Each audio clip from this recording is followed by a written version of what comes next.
Дараагаас асууя бас энэ яг энэ гавьяаны хамралтанд гарсан тэтгэврт гарах ажиллах хууль нь ямар нэг харьцлах юм байна уу?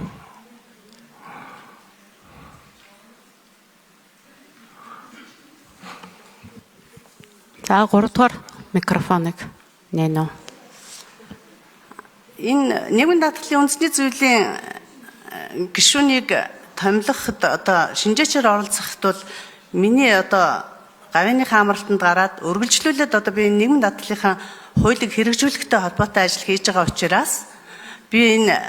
үндэсний зөвлөлд одоо нийгмийн даатгалын хуулийн хэрэгжилтийг хангах,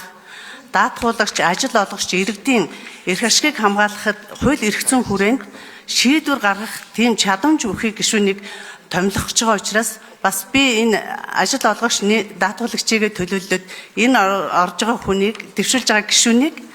одоо ямар чадамжтай хүн орж ирэх юм бол доо гэдэг ийм санаа зовлонхаа хувьд нийгмийн харилцагынхаа хүрээнд одоо энэ хүнийг одоо шинжээчээр оролцъё гэсэн ийм хүсэлтэд ирсэн.